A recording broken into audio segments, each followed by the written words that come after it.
kita berdoa. Bapak, terima kasih buat hari ini kami ada di sini untuk bersekutu dengan Engkau. Kami mensyukuri untuk segala kasih setia dan rahmat-Mu yang tidak berkesudahan dalam kehidupan kami. Itulah yang membuat kami semakin hari semakin kagum kepada Engkau dan rindu untuk mengenal Engkau. Tuhan, nyatakanlah kebenaran firman-Mu Tuhan pada pagi hari ini, agar kami lebih mengenal Engkau, agar hidup kami boleh diterangi firman-Mu dan kami hidup boleh memuliakan Engkau. Tuhan, ampunilah segala dosa dan pelanggaran kami, agar kami layak di hadapan-Mu. Urapilah hamba-Mu yang menyampaikan firman-Mu ya Tuhan, pakailah seturut kehendak-Mu. Terima kasih Tuhan, kami siap mendengarkan firman-Mu, berbicara kepada kami dalam nama Tuhan Yesus. Haleluya. Amin. Silakan duduk Bapak Ibu Saudara yang kasih oleh Tuhan. Shalom semuanya. Baik, pada pagi hari ini saya akan menyampaikan firman Tuhan sesuai dengan tema kita pada bulan Maret ini, yang berjudul Jangan Main-Main dengan Dosa. Kita akan buka Alkitab kita dari Kejadian pasal 4 ayat 1 sampai 16. Kita akan belajar firman Tuhan pada pagi hari ini dari kisah hidup manusia ketiga di muka bumi, yaitu Kain. Kejadian pasal 4 ayat 1 sampai ayat 16. Kejadian pasal 4 ayat 1 sampai 16. Saya akan baca ayat pertama, Bapak Ibu baca ayat kedua, dan seterusnya kita baca secara bergiliran ayat ini. Kejadian pasal 4 ayat 1 sampai 16, Kain dan Habel. Mulai dari saya. Kemudian manusia itu bersetubuh dengan Hawa istrinya, dan mengandunglah perempuan itu, lalu melahirkan Kain. Maka kata perempuan itu, aku telah mendapat seorang anak laki-laki dengan pertolongan Tuhan.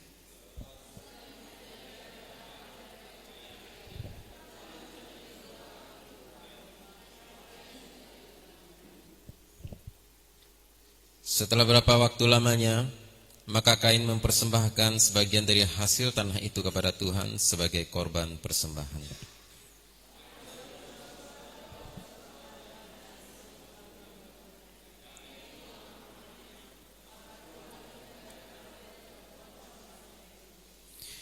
Tetapi Kain dan korban persembahannya tidak diindahkannya. Lalu hati Kain menjadi sangat panas dan mukanya muram.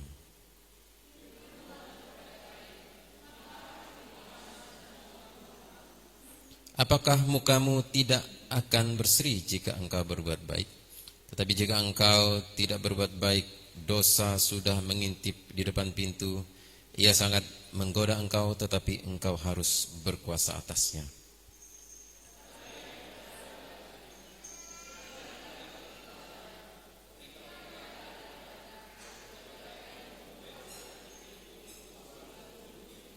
Firman Tuhan kepada Kain, di mana Habel adikmu itu? Jawabnya, aku tidak tahu. Apakah aku penjaga adikku?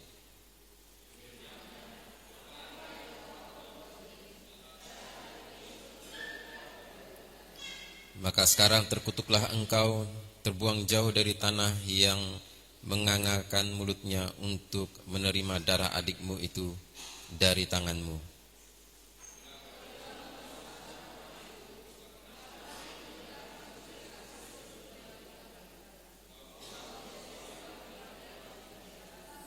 Kata Kain kepada Tuhan, hukumanku itu lebih besar daripada yang dapat kutanggung.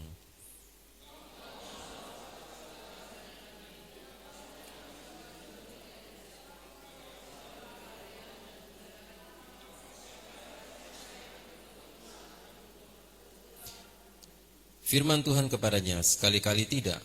Barang siapa yang membunuh Kain akan dibalaskan kepadanya 7 kali lipat. Kemudian Tuhan menaruh tanda pada Kain supaya ia jangan dibunuh oleh barang siapa yang bertemu dengan dia. Lalu Kain pergi dari hadapan Tuhan, dan ia menetap di tanah Nod di sebelah timur ini. Saudara, kalau kita membaca kisah ini, ada 2 orang saudara. Mereka adalah anak Adam dan Hawa, manusia yang ketiga dan keempat di muka bumi. Dan anak tertua namanya Kain, anak yang kedua namanya Habel.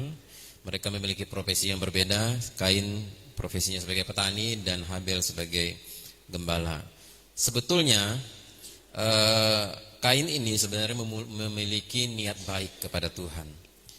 Ketika dia memanen hasil kerja kerasnya, yaitu hasil-hasil pertanian, dia mempersembahkannya kepada Tuhan. Tetapi apa yang dipersembahkannya kepada Tuhan tidak diindahkan Tuhan atau tidak diterima Tuhan. Tapi apa yang dipersembahkan oleh Habel adiknya, yaitu berupa lembu, berupa domba dan berupa korban sembelihan, berupa hewan, itu diterima oleh Tuhan. Dan itu membuat Kain menjadi sangat marah dan dia sangat kesal kenapa Tuhan tidak menerima persembahannya, dan dia menjadi iri kepada adiknya.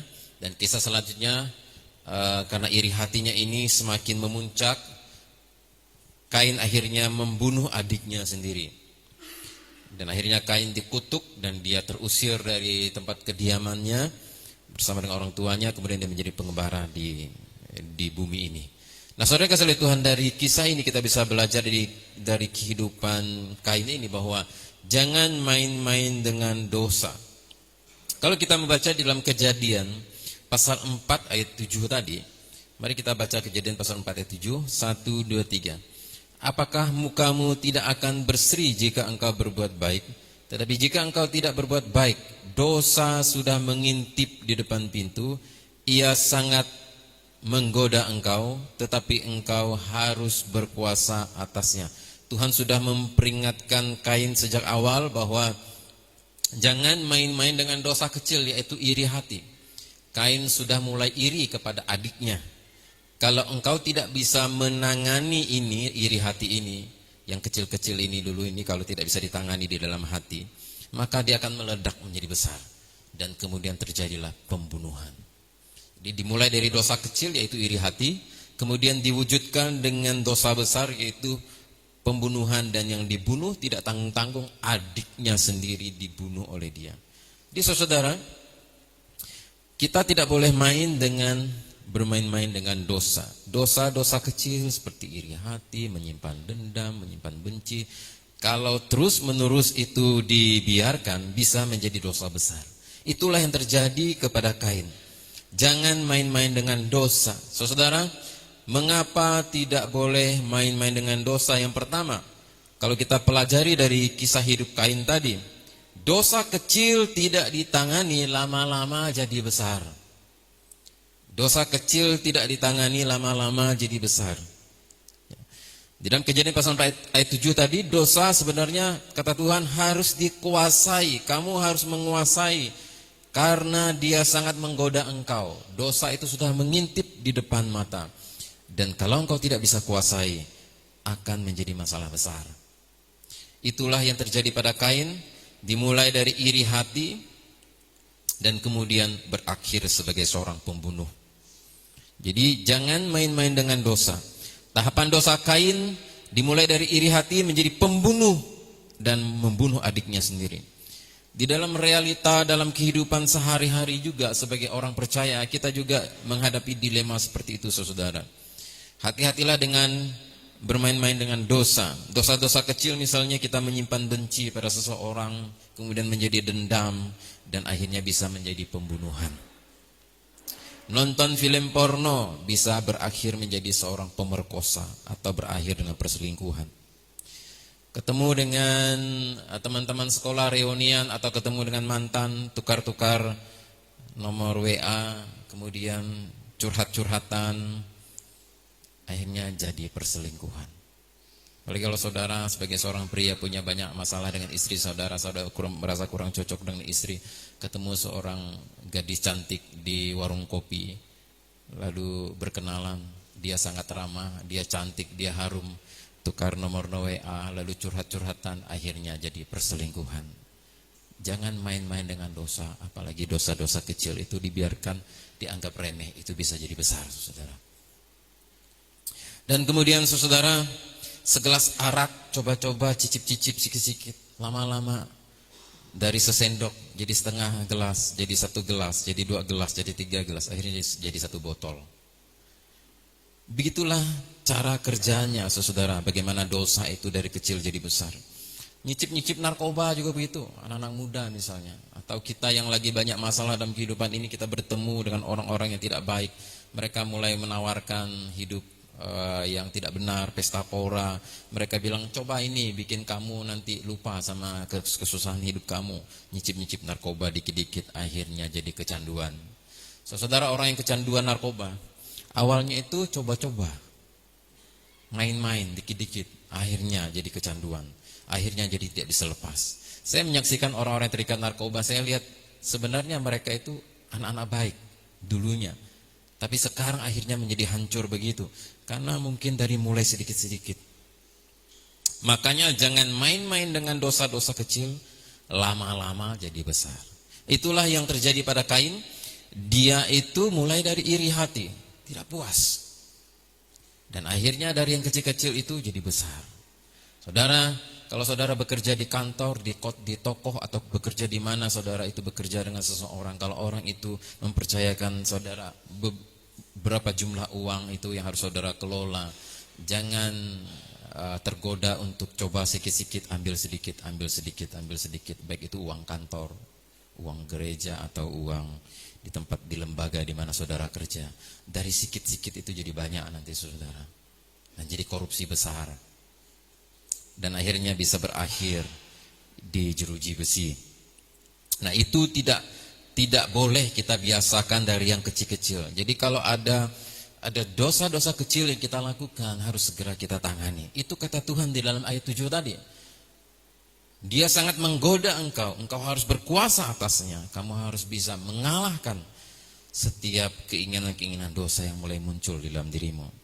Itu yang pertama yang kita pelajari dari Kain. Mengapa tidak boleh main-main dengan dosa? Karena dosa-dosa kecil lama-lama jadi besar. Yang kedua, dosa ada konsekuensinya. Dosa ada konsekuensinya. Kita baca ayat 11 sampai 13, Kejadian pasal 4 ayat 11 sampai 13, kita baca bersama-sama. 1, 2, 3. Maka sekarang terkutuklah engkau, terbuang jauh dari tanah yang mengangakkan mulutnya untuk menerima darah adikmu itu dari tanganmu. Apabila engkau mengusahakan tanah itu, maka tanah itu tidak akan memberikan hasil sepenuhnya lagi kepadamu. Engkau menjadi seorang pelarian dan pengembara di bumi. Kata Kain kepada Tuhan, hukumanku itu lebih besar daripada yang dapat kutanggung. Lihat, awalnya Kain itu menanam satu tanaman, itu mudah tumbuhnya. Dia tanam jagung, gak perlu dipupuk, tumbuh besar, hasilnya berlimpah-limpah. Dia tanam padi, dia tanam gandum, dia tanam pohon apa, buah apa, semuanya mudah, tidak perlu pupuk, subur semuanya. Tapi lama-lama ketika dia sudah dikutuk karena dosanya itu, dia itu harus menerima konsekuensi dan kenyataan bahwa tanah yang dia tanami itu, yang pada waktu-waktu kemarin itu subur otomatis, sekarang begitu susah. Gagal panen, hama. Ya, coba tanyakan kepada mereka yang bertani dan berkebun betapa susahnya untuk nanam cabai, nanam sayur-sayuran, itu susah setengah mati. Bagaimana sekarang harus pakai pestisida, herbisida dan sebagainya. Nah saudara, itulah akibat dosa yang dilakukan oleh Kain. Dia harus menerima konsekuensi. Dia harus susah payah mencari makan. Dia harus terbuang dari kaumnya. Dia terkutuk, dikatakan di situ. Saudara, kalau kita melakukan dosa, kalau kita mau melakukan dosa, kita harus berpikir panjang. Kenapa? Karena ada konsekuensi daripada dosa itu. Ada akibat daripada dosa itu. Akibat yang tidak baik daripada dosa yang kita lakukan itu. Sepanjang sejarah kehidupan manusia, kalau kita membaca di dalam Alkitab, dosa selalu menyebabkan penderitaan, kerusakan, kekacauan, dan penghukuman Allah. Contoh, Adam dan Hawa ketika jatuh dalam dosa, mereka terusir dari Taman Eden. Hawa harus bersusah payah melahirkan anak. Adam harus bersusah payah untuk mencari nafkah seperti yang kita alami saat ini. Itu akibat daripada dosa yang mereka lakukan. Contoh pada zaman Nabi Nuh, bagaimana manusia yang jahat pada masa itu dihukum dengan air bah. Sodom dan Gomora ditunggang balikan oleh Tuhan, api turun dari langit. Karena dosa-dosa yang mereka lakukan itu terlalu berat, saudara. Dosa selalu menimbulkan penderitaan, kerusakan, kekacauan, dan penghukuman Allah. Pada masa zaman Nabi Elisa dan Elia, Raja-raja yang jahat itu menyebabkan rakyatnya berbuat dosa dan kemudian mereka dihukum dengan tidak ada hujan selama 3 tahun. Dan terjadi kekeringan, kelaparan yang luar biasa. Sampai mereka memakan anaknya sendiri, saking laparnya. Dan pada zaman raja-raja yang jahat itu terjadi pembuangan orang Israel, dibuang ke tanah Babel. Mereka dibuang ke Asyur, mereka dibuang ke Persia selama berpuluh-puluh tahun. Dan mereka dicerai-beraikan oleh Tuhan karena dosa. Di masa kehidupan sekarang ini juga seperti itu, saudara. Dosa menyebabkan konsekuensi yang sangat buruk. Daud pernah berbuat dosa dengan merampas istri seseorang dan kemudian membunuh suaminya secara terencana.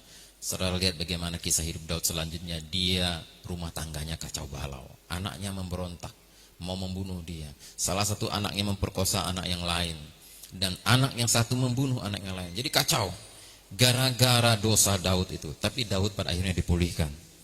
Nah saudara, dalam kehidupan sekarang juga contohnya banyak sekali bagaimana dosa itu ada konsekuensi yang buruk, saudara.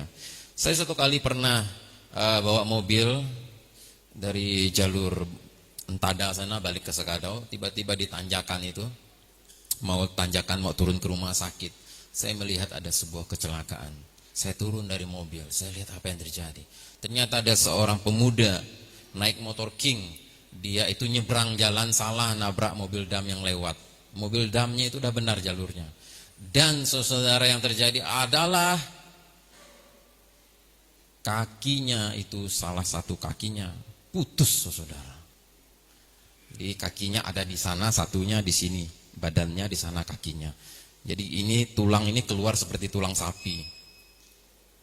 Saya dekati, waduh, terlanjur udah lihat.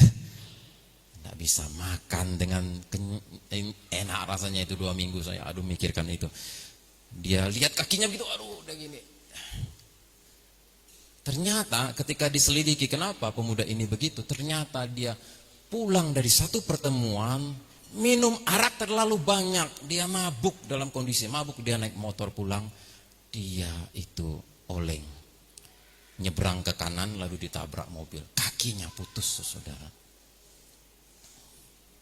Alkitab sudah mengatakan bahwa kita jangan mabuk oleh anggur. Nah, itulah akibatnya melanggar firman Tuhan dan kemudian kakinya itu putus.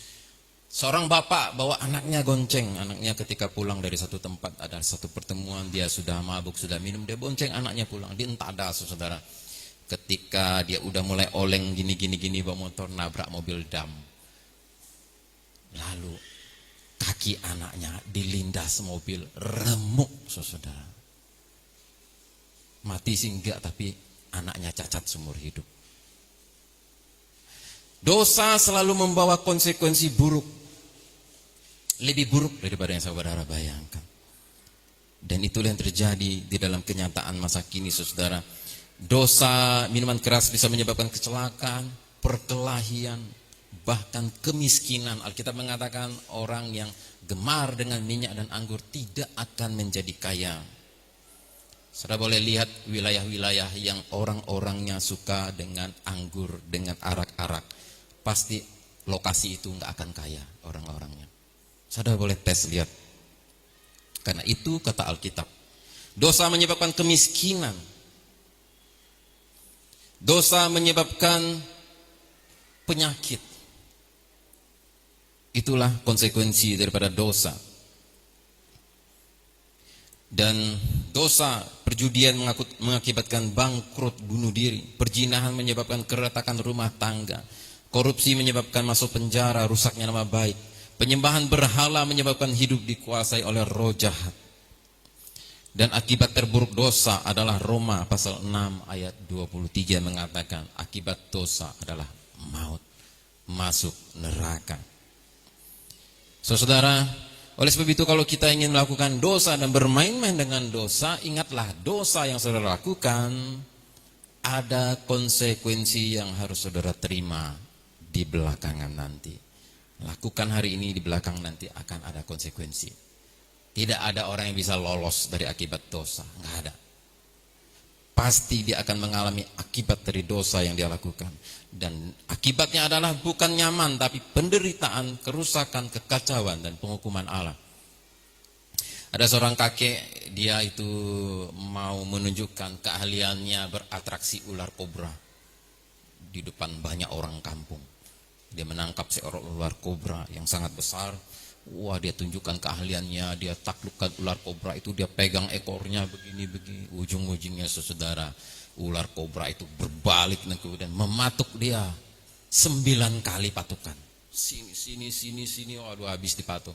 Dan dalam tempo 15 menit sampai setengah jam, kakek ini mati di tempat. Begitu juga dengan kita, kalau kita itu bermain-main dengan dosa, sama seperti kita bermain dengan ular kobra, saudara. Tiba waktunya saudara lengah, dia akan patuk saudara habis. Itulah yang terjadi di dalam kehidupan Kain, yang dia bermain-main dengan dosa, iri hati, dan kemudian menjadi pembunuhan, dan kemudian dia mengalami konsekuensinya, dia terusir, dan kemudian dia mengalami kutukan. Nah, saudara kasih Tuhan, jadi jangan main-main dengan dosa. Mengapa? Yang pertama, karena dosa kecil jadi dosa besar, dosa ada konsekuensinya. Dan kemudian yang ketiga, jangan main-main dengan dosa, karena dosa menyebabkan kita merasa segan untuk kembali kepada Tuhan. Dosa itu menyebabkan kita itu kalau kecil-kecil, makin besar. Jadi kita itu makin segan untuk kembali kepada Tuhan. Untuk dekat dengan Tuhan gak bisa jadinya. Dalam Kejadian pasal 4 ayat 14 kita baca, Kejadian pasal 4 ayat 14. Kejadian pasal 4 ayat 14 kita baca bersama-sama. 1, 2, 3. Engkau menghalau aku sekarang dari tanah ini, dan aku akan tersembunyi dari hadapanmu, seorang pelarian dan pengembara di bumi. Maka barang siapa yang akan bertemu dengan aku, tentulah akan membunuh aku. Ayat 16. Lalu Kain pergi dari hadapan Tuhan, dan ia menetap di tanah Nod di sebelah timur Eden. Kain berkata, engkau menghalau aku sekarang dari tanah ini, dan aku akan tersembunyi dari hadapanmu.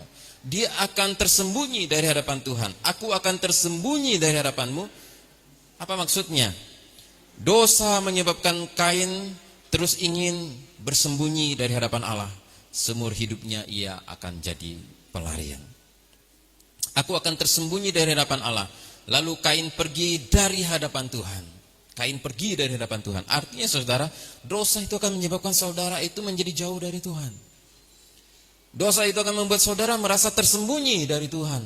Dosa itu akan membuat saudara memiliki jarak yang jauh dengan Tuhan. Dan sehingga saudara akan merasa segan untuk kembali kepada Tuhan. Jangan bermain-main dengan dosa, karena dosa itu bisa menyebabkan kita menjadi akhirnya menjadi tersembunyi dari Tuhan. Orang yang telah jatuh dalam dosa dan terus-menerus main-main dengan dosa cenderung bersikap seperti Kain, bersembunyi dari hadapan Tuhan. Saudara, jangan main-main dengan dosa, artinya jangan menganggap sepele dosa, jangan dianggap tidak apa-apa, sikit-sikit, asal bukan dosa besar. Tidak ada yang tahu, Tuhan itu baik dan akan maklum. Dan saudara menunda-nunda pertobatan, dan itu bisa sangat berbahaya. Akibat main-main dengan dosa, beberapa orang menjadi malu di depan manusia. Akibat bermain-main dengan dosa, melakukan sebuah dosa yang besar, dia merasa dirinya jijik dan kotor di hadapan Tuhan, dan merasa enggak layak lagi di hadapan Tuhan, dan merasa segan untuk berbalik kepada Tuhan. Itulah yang terjadi kepada Kain. Dia merasa dia sudah melakukan dosa besar. Dia bilang, aku tersembunyi dari hadapan Tuhan. Saudara, akhirnya orang-orang yang melakukan dosa, akhirnya mereka tidak mau kembali kepada Tuhan, dan situasi yang mereka hadapi terlalu berat untuk mereka bisa diterima oleh masyarakat dan komunitas gereja. Jadi mereka itu karena melakukan dosa yang dia merasa dirinya kotor, dia merasa dirinya itu tidak layak, dan dia akhirnya itu merasa malu dan merasa sulit untuk diterima. Berat rasanya untuk kembali ke masyarakat, kembali kepada komunitas, kembali kepada keluarganya. Dia merasa berat. Dan itulah yang menyebabkan rasa seperti itu, rasa malu, rasa kotor, rasa tidak layak di hadapan Tuhan, membuat dia tidak kembali kepada Tuhan. Tidak heran bila orang yang seperti ini jarang ke gereja, atau sama sekali tidak mau ke gereja untuk beribadah. Enggak mau lagi karena malu. Saudara, Oleh sebab itu jangan main-main dengan dosa, karena dosa menyebabkan kita mungkin jadi kayak Kain, jadi ingin sembunyi dari hadapan Tuhan. Dan karena ada perasaan-perasaan seperti itu, iblis akan mulai menghakimi kita dan mulai membuat kita itu menjadi ingin menjauh dari Tuhan dan menjauh dari komunitas gereja. Gara-gara ada perasaan semacam ini, akhirnya seseorang bisa menjadi segan untuk kembali kepada Tuhan. Akhirnya dia bilang, aduh kalian jalah, istri dan anak-anakku saja yang ibadah, aku tidak usah, karena aku merasa banyak dosa. Ya kan? Kalau sudah terjadi seperti ini, dan ini lebih berbahaya lagi saudara, itulah yang terjadi kepada Kain. Nah saudara, oleh sebab itu jangan main dengan dosa, karena yang pertama dosa kecil jadi dosa besar. Jangan main-main dengan dosa, karena dosa itu ada konsekuensinya. Jangan main-main dengan dosa, karena dosa menyebabkan kita bisa menjadi segan untuk kembali kepada Tuhan. Dan yang keempat, Tuhan itu benci kepada dosa, tetapi Tuhan mengasihi orang yang berdosa yang mau berbalik kepadanya. Kejadian pasal 4 ayat 15 kita baca bersama-sama. Kejadian pasal 4 ayat 15. 1, 2, 3. Firman Tuhan kepadanya, sekali-kali tidak. Barang siapa yang membunuh Kain akan dibalaskan kepadanya 7 kali lipat. Kemudian Tuhan menaruh tanda pada Kain supaya ia jangan dibunuh oleh barang siapa yang bertemu dengan dia. Nah, saudara, Kain telah melakukan dosa besar, membunuh adiknya sendiri, tetapi Tuhan masih memberinya kesempatan. Tuhan masih memberinya kesempatan untuk bertobat, bahkan ada janji perlindungan baginya. Kalau kita baca di dalam ayat ini, Tuhan itu berjanji melindungi Kain walaupun dia sudah bikin dosa besar. Artinya Tuhan akan selalu memberi kesempatan kepada setiap orang yang telah melakukan dosa besar, dosa kecil, dosa besar. Kalau dia mau bertobat, Tuhan masih kasih kesempatan. Bayangkan Kain membunuh adiknya sendiri. Tuhan masih berjanji akan melindungi dia. Barang siapa yang berani mengacau Kain, mengganggu Kain, mau membunuh Kain, akan dibalaskan 7 kali lipat. Itu adalah sebuah janji perlindungan dari Tuhan. Ini artinya bahwa Tuhan itu memang benci dosanya, tapi Tuhan masih mengasihi orang yang berdosa, apalagi kalau Kain mau berbalik kepadanya dan mau bertobat. Makanya Kain dikasih kesempatan. Saudara, bahkan diberi janji perlindungan untuk Kain. Mengapa Tuhan masih beri kesempatan pada Kain dan berjanji melindunginya padahal ia telah melakukan dosa besar? Karena Kain sebenarnya memiliki niat baik, dia mau menyenangkan hati Tuhan sebenarnya. Tapi caranya saja kurang tepat. Awal mulanya sebenarnya dia itu urusannya urusan rohani, dia pengen menyenangkan hati Tuhan, dia ingin memberi sesuatu kepada Tuhan, dia ingin dengan hasil dari kebunnya. Tapi Tuhan tidak mengindahkan Kain, lebih mengindahkan Habel. Dan itulah yang menyebabkan Kain akhirnya jadi iri dan membunuh. Jadi sebenarnya Kain ini punya niat baik, mau menyenangkan Tuhan, cuma caranya salah. Dia enggak mengikuti maunya Tuhan, tapi dia mau mengikuti caranya sendiri yang ternyata tidak dikenan oleh Tuhan. Mungkin niat baik ini masih dihargai oleh Tuhan, sehingga Kain diberi kesempatan oleh Tuhan untuk masih tetap bisa hidup. Dan kalau bisa dia mau bertobat, walaupun dia terhalau dari kaum keluarganya, dan bahkan diberi janji perlindungan, saudara. Nah saudara, jadi Tuhan benci dengan dosa, tapi dia mengasihi orang yang berdosa, apalagi orang itu masih mau berbalik kepadanya. Amin. Itulah yang terjadi pada Kain. Apa yang harus kita lakukan, saudara? Apa yang harus kita lakukan? Yang pertama, ketika kita terlanjur melakukan dosa besar, contohlah Daud, jangan mencontoh Kain. Kalau saudara membaca di dalam kisah hidup Daud, Daud itu pernah jatuh dalam dosa. Dosa yang juga tidak kalah besarnya dengan dosanya Kain. Yaitu dia itu merampas istri orang, dan dia membunuh suaminya dengan pembunuhan terencana. Suaminya itu diletakkan di medan perang, disuruh yang paling depan. Yang paling depan kalau berperang kan pasti yang duluan mati konyol, kena peluru duluan. Jadi Daud melakukan sebuah perencanaan pembunuhan dan berhasil. Suami daripada perempuan ini benar-benar mati, dan Daud mengambil istrinya, akhirnya jadi istri dia. Nah saudara-saudara, tapi apa yang terjadi selanjutnya? Daud itu terus-menerus mencari pengampunan Tuhan. Kalau kita lihat Kain dengan Daud beda. Kain itu bersembunyi dari hadapan Tuhan. Enggak mau cari Tuhan, minta ampun, ngaku dosa. Tapi kalau Daud kebalikannya, dia itu udah tahu dia berdosa, dia cari terus pengampunan Tuhan, dia mohon kepada Tuhan dengan hati yang hancur, dia datang kepada Tuhan, dia minta Tuhan mengampuninya dan memulihkannya. Jadi kalau kita terlanjur sudah main-main dengan dosa, yang harus kita lakukan harus kayak Daud, jangan kayak Kain, bersembunyi dari hadapan Tuhan, merasa segan untuk kembali kepada Tuhan.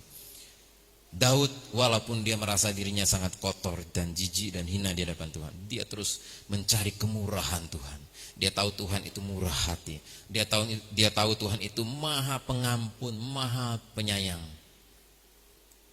Dia tahu Tuhan itu berlimpah dengan kasih setia, dan dia mohon dan dia mengaku dosa. Kita baca di dalam Mazmur pasal 51.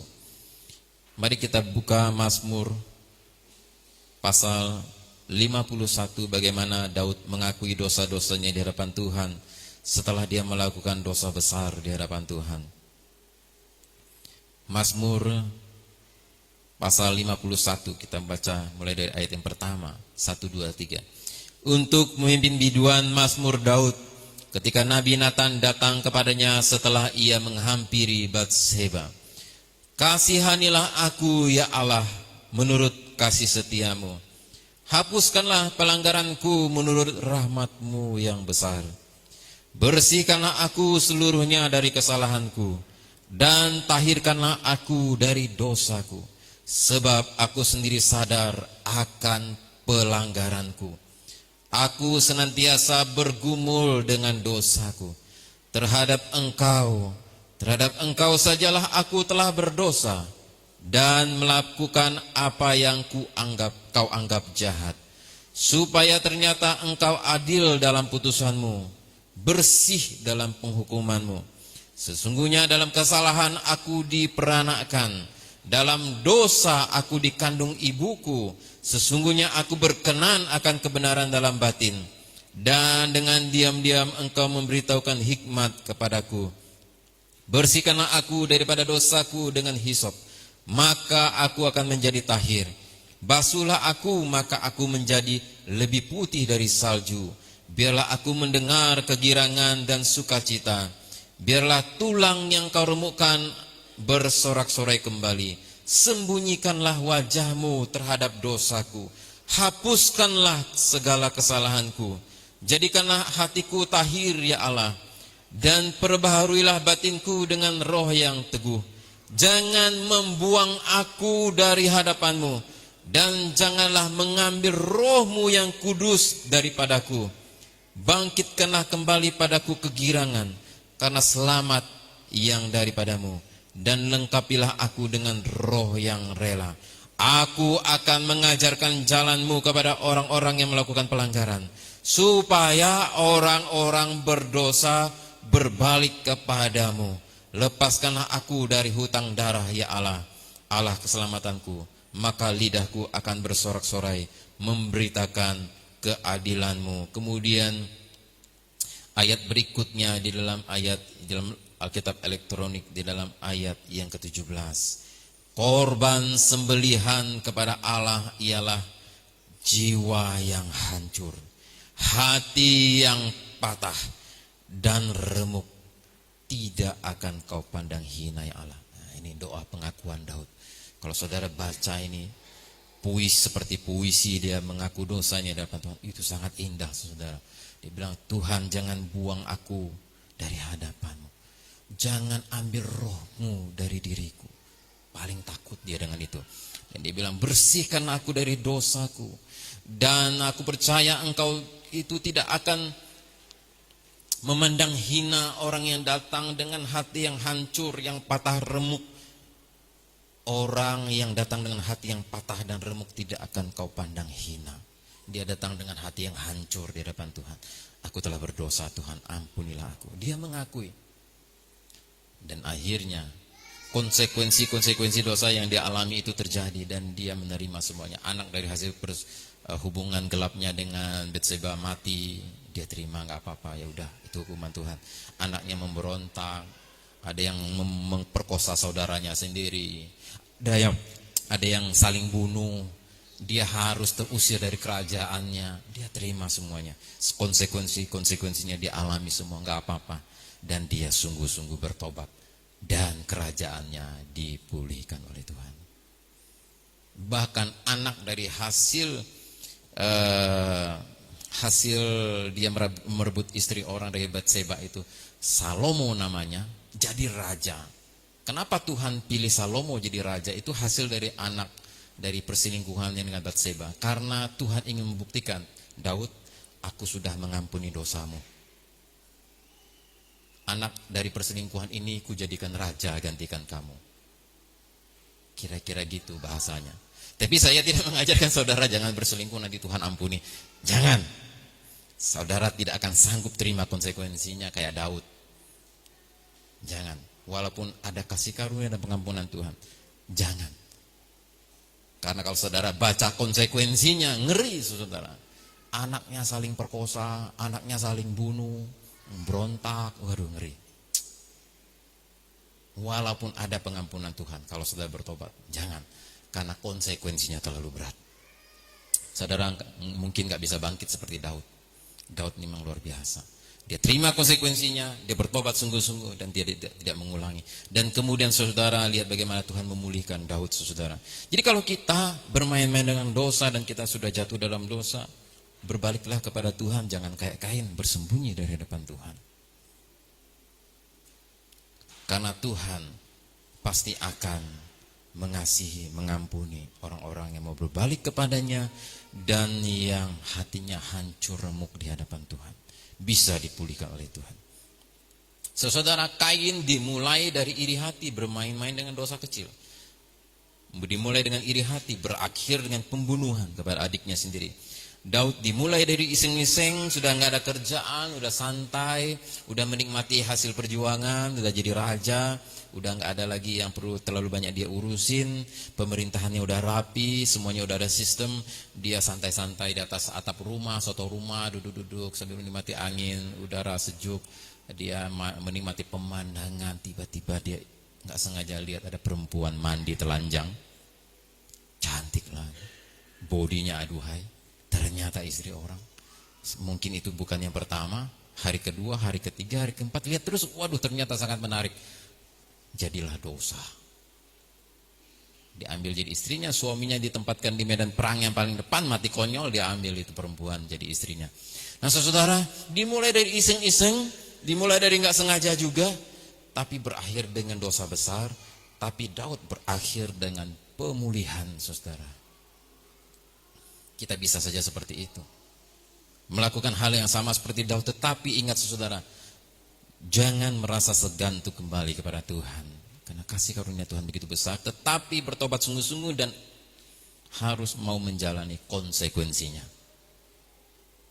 Kalau Tuhan hajar dengan hukuman, harus siap. Itu yang harus kita terima kenyataannya saudara, karena Tuhan menghajar orang yang dikasihinya supaya berbalik kepadanya. Biasakan, yang kedua apa yang harus kita lakukan kalau sudah seperti Daud atau seperti Kain, yang kedua harus kita lakukan adalah biasakan mengaku dosa setiap hari. Karena kita tidak tahu, ada dosa-dosa kecil yang kita lakukan, ada dosa-dosa dari pikiran, dari hati yang tidak terwujud dalam perbuatan kita lakukan, dan itu menjadi bibit-bibit atau menjadi benih-benih dosa besar. Kita harus akui di hadapan Tuhan setiap hari.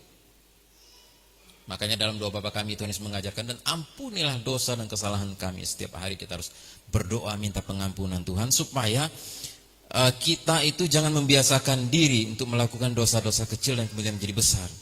Agar kepekaan kita terhadap dosa itu tetap tajam. Kita tahu, oh ini salah, ini salah. Kalau kita selalu mengaku dosa setiap hari di hadapan Tuhan, kita itu jadi peka.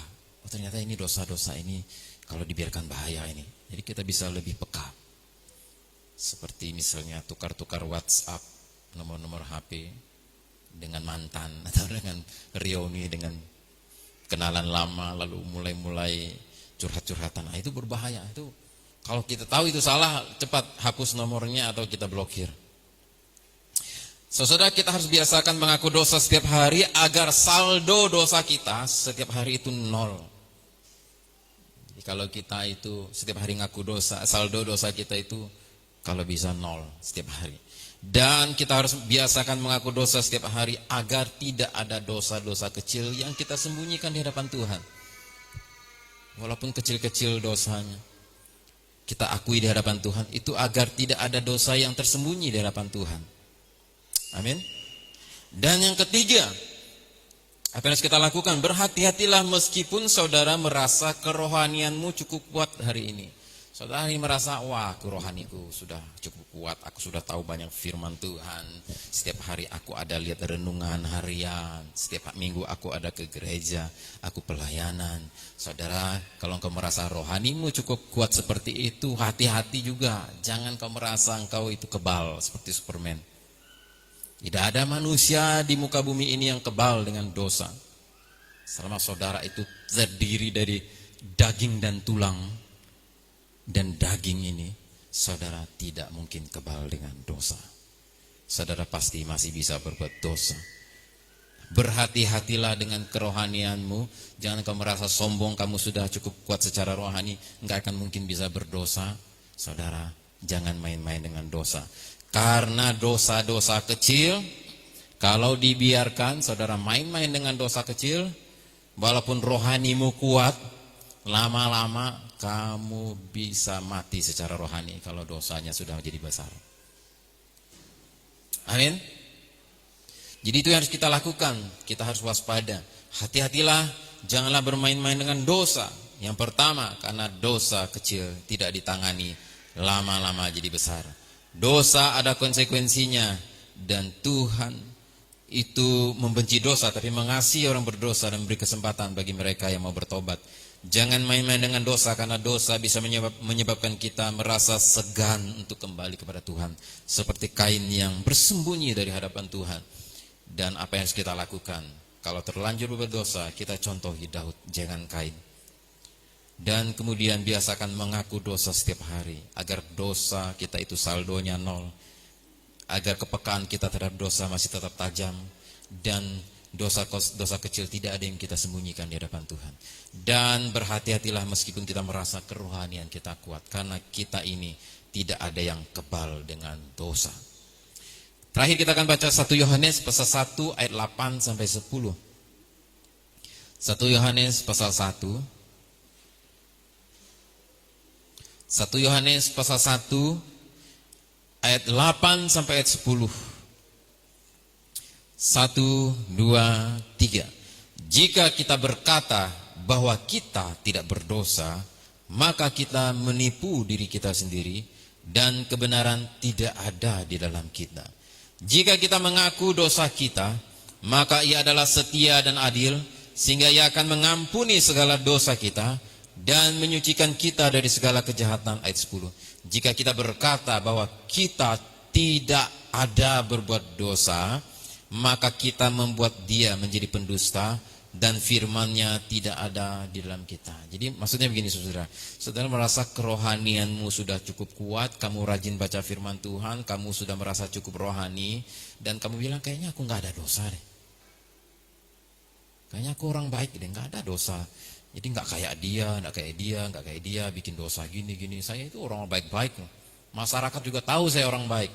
Kalau saudara sampai berpikiran seperti itu, saudara menipu diri sendiri. Ayat 8. Jika kita berkata bahwa kita tidak berdosa, kita menipu diri kita sendiri. Ayat 9. Jika kita berkata bahwa kita tidak ada berbuat dosa, maka kita membuat Dia menjadi pendusta. Kita itu membuat Tuhan itu berdusta. Saudara, jadi jangan kita merasa rohani kita cukup kuat dan kita merasa diri kita itu orang baik.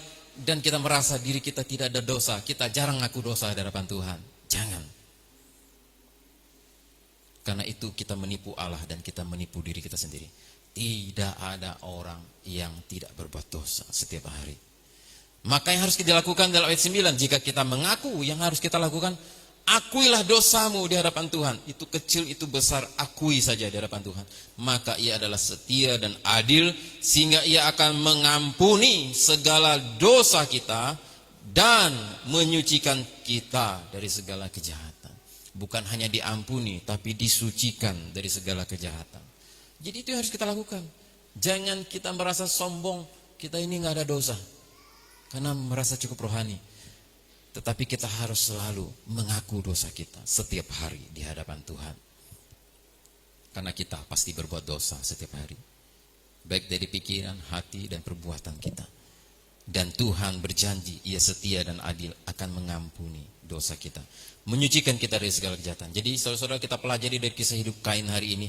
Dosa kecil, iri hati, dipelihara, tidak ditaklukkan, tidak dikuasai, jadi dosa besar, membunuh adiknya sendiri. Jadi kita jangan main-main dengan dosa-dosa kecil. Jangan kita main-main dengan dosa, karena bisa berakhir dengan bahaya, saudara. Inilah bisa saya sampaikan pada pagi hari ini. Semoga firman Tuhan ini bisa menjadi berkat bagi kita semua. Mari kita tundukkan kepala, kita bersatu dalam doa. Bapak dan Saudara, terima kasih buat pelajaran firman Tuhan. Pada hari ini kami belajar dari seorang tokoh bernama Kain, yang telah melakukan dosa yang sangat besar di hadapan Tuhan. Dan biarlah Tuhan, dari kisah ini kami boleh belajar agar kami jangan bermain-main dengan dosa. Dan dosa itu memiliki konsekuensinya. Tuhan tolong kami, Tuhan mampukan kami untuk hidup di dalam kebenaran. Jika kami melakukan banyak kesalahan, melakukan dosa-dosa di hadapan-Mu, ampunilah kami. Tolong kami Tuhan untuk peka dengan situasi, dan peka dengan diri kami sendiri. Bagaimana kami membawa diri di hadapan Tuhan, sehingga tidak ada dosa yang kami sembunyikan di hadapan-Mu Tuhan. Ampunilah kami yang telah berdosa kepada Engkau. Jika ada jemaat yang datang pada pagi hari ini mendengar firman Tuhan ini, mereka merasa diri mereka telah melakukan dosa-dosa besar atau dosa-dosa kecil, Tuhan kiranya memulihkan mereka, mengampuni mereka. Berikan kami hati seperti hati Raja Daud yang mau rendah hati di hadapan Tuhan, mengakui setiap dosa-dosa kami di hadapan Tuhan. Terima kasih Bapa di surga. Hanya dalam nama Tuhan Yesus Kristus kami ucap syukur dan berdoa. Haleluya. Amin.